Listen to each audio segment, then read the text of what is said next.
திருவள்ளூர்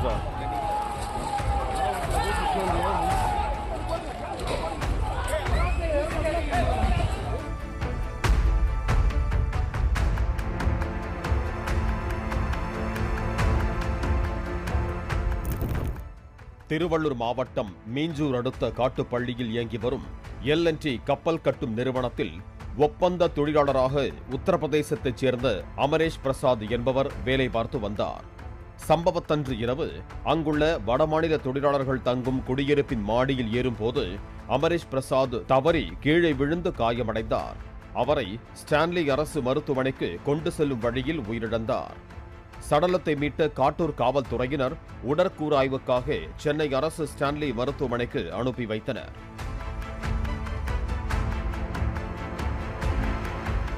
இந்த நிலையில் நள்ளிரவில் பாதுகாப்புக்கு சென்ற போலீசார் மீது ஒரு தரப்பினர் கல்வீச்சு தாக்குதல் நடத்தியதோடு உயிரிழந்த வடமாநில தொழிலாளிக்கு உரிய இழப்பீடு வழங்க வேண்டும் என கூறி 1000க்கும் மேற்பட்ட வடமாநில தொழிலாளர்கள் போராட்டத்தில் ஈடுபட்டனர்.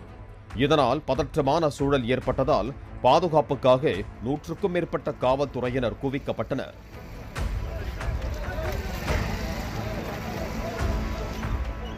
தொடர்ந்து போராட்டத்தில் ஈடுபட்டவர்களிடம் காவல்துறை அதிகாரிகள் மற்றும் L&T நிறுவன அதிகாரிகள் பேச்சுவார்த்தை நடத்தினர். உயிரிழந்த தொழிலாளர் அமரேஷ் பிரசாத்தின் குடும்பத்தினருக்கு 5 லட்சம் ரூபாய் இழப்பீடும் அவரது உடலை விமானம் மூலம் சொந்த ஊருக்கு அனுப்பி வைக்க நடவடிக்கையும் மேற்கொள்வதாகவும் உறுதியளித்ததாக கூறப்படுகிறது. ஆனால் தொழிலாளர்கள் இழப்பீடு தொகையை உயர்த்தி கேட்டதுடன் தங்களின் உயிருக்கு தகுந்த உத்தரவாதம் அளிக்க வேண்டும் என்றும் கூறி தொடர்ந்து போராட்டத்தில் ஈடுபட்டனர்.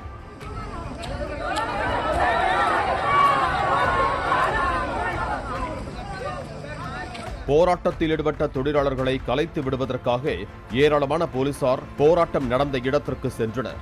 ஆனால் அதற்கு முன்பாக மற்றொரு பகுதியில் இருந்து வடமாநில தொழிலாளர்கள் போலீசார் மீது கற்களை வீசி அட்டூழியத்தில் ஈடுபட்டனர்.